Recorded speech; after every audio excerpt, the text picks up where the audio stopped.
देश की पहली रक्षा पंक्ति बॉर्डर सिक्योरिटी फोर्स बीएसएफ के त्रिपुरा, उत्तर प्रदेश, झारखंड, महाराष्ट्र के 184 व 185 बैच नंबर के 377 नव आरक्षकों ने शनिवार को इंदौर के सहायक प्रशिक्षण केंद्र के परेड ग्राउंड में पासिंग आउट परेड में हिस्सा लिया। इस दौरान उन्होंने देश की सरहदों की निगहबानी करने की शपथ ली। मौके पर सहायक प्रशिक्षण केंद्र के महानिरीक्षक JKS रावत ने परेड की सलामी ली और निरीक्षण किया।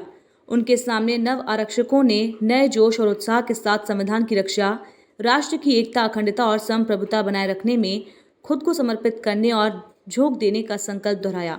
मौके पर सभी ने शानदार ड्रिल और मार्च पास्ट करके अपने बुलंद इरादों का इजहार किया। जवानों का जोश और जुनून देख दर्शकों के साथ उनके परिजन भी गर्व से फूले नहीं समा रहे थे। 44 सप्ताह की कठिन साधना और हाथ तोड़ मेहनत के बाद आए इस दिन का सभी को बेसब्री से इंतजार था, इसलिए दूर दराज से उनके माता पिता यहाँ पहुंचे थे। पासिंग आउट परेड में बैच नंबर 184 और 185 के कुल 10 जवानों को विभिन्न क्षेत्रों में बेहतर करने के लिए सम्मानित किया गया।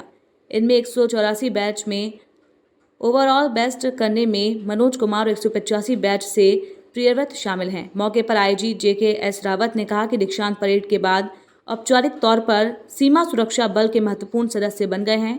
उन्होंने नव आरक्षकों के माता पिता को उनके पुत्रों को सीमा सुरक्षा बल में भेजने के लिए बधाई दी। मौके पर फिजिकल ट्रेनिंग का प्रदर्शन भी किया गया। BSF के बैंड ने अपनी धुन से रोमांचित किया। इंदौर से तरबेज खान की रिपोर्ट। पिछला जो रिक्रूट्स का बैच पास आउट हुआ था वो जुलाई 2020 में हुआ था और 2020 के बाद चूँकि कोरोना की इस महामारी की वजह से ट्रेनिंग एक्टिविटीज़ इन रिक्रूट्स की नहीं हो पाई थी, तो उसके बाद लास्ट ईयर 2021 मार्च अप्रैल के महीने में हमारे पास तकरीबन 1250 रिक्रूट्स आए थे अपनी बुनियादी प्रशिक्षण के लिए।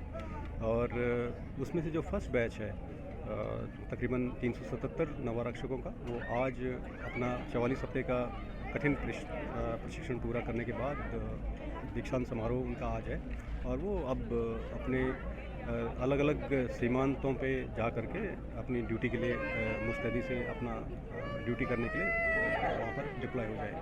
सर, कोरोना काल में कितना चुनौतीपूर्ण रहा इस तरह ट्रेनिंग देना, ट्रेनिंग करना, नवारक्षकों का आना, उनको स्टे कराना, उनकी सारी सुरक्षा किस तरह से STC में इस तरह कैंपस में रहा उस समय? इन लोगों के आने के बावजूद भी कोरोना एकदम से गया तो नहीं, लेकिन कोरोना की महामारी तो थी, लेकिन हमारे पास एक चैलेंज था कि इस तरह की ये महामारी, चूँकि इन सभी लोगों को एक साथ रहना पड़ता है, तो ये इन्फेक्शियस तरह की बीमारी है, तो वो ना फैले, तो उसके लिए हमने पूरे एहतियात बरते। जैसे जितने भी जो भी प्रोटोकॉल थे कोरोना के, कोविड के, वो हम लोगों ने उनका सही तरीके से पालन किया, इसी उम्मीद के साथ कि यदि हम इसका सही तरीके से पालन करेंगे तो ये लोग सेफ़ रहेंगे, क्योंकि तकरीबन 1200 लोगों को एक कैंपस के अंदर स्टे करवाना, एक साथ उनका ट्रेनिंग करना, एक साथ खाना खाना, रहना, तो उसके लिए जितना भी प्रोटोकॉल थे, जो भी गाइडलाइन थी भारत सरकार की और स्टेट की, वो हमने स्ट्रिक्टली फॉलो करी और उसका ये रिजल्ट रहा कि हमारे यहाँ कभी भी किसी भी तरह का कोरोना का कोई इफेक्ट नहीं रहा और इन्होंने अपनी ट्रेनिंग बढ़िया तरीके से करके आज ये पास आउट वाली स्टेज पे आ गए। सर, ये तो रही आपकी ट्रेनिंग जो सीमा सुरक्षा के समय देश सेवा में लगती है। एक महत्वपूर्ण कोरोना काल ने एक चीज़ सिखाई है कि अब फ्रंट वॉरियर के रूप में सुरक्षा के जो जवान हैं वो भी सामने आए। तो सिविलियंस में किस तरह से इस तरह के मूवमेंट्स के समय में इस तरह की एक्टिविटी ट्रेनिंग दी जाती है, किस तरह से ट्रेनिंग दी जाती है? सर, हम लोगों के यहाँ जो हम लोगों की मेडिकल ब्रांच है, तो उसमें जितने भी डॉक्टर्स हैं, नर्सिंग असिस्टेंट हैं या अन्य कार्मिक हैं, उनको कोरोना से बचने के क्या उपाय हैं और किस तरह से यदि कोरोना वाले इलाके में सिविलियन की मदद करने के लिए उनको यदि इस्तेमाल किया जाएगा, तो वो सब ट्रेनिंग उनको दिया जाता है। और हमारे जो जवान हैं उस मेडिकली तो ये लोग हेल्प नहीं कर पाएंगे।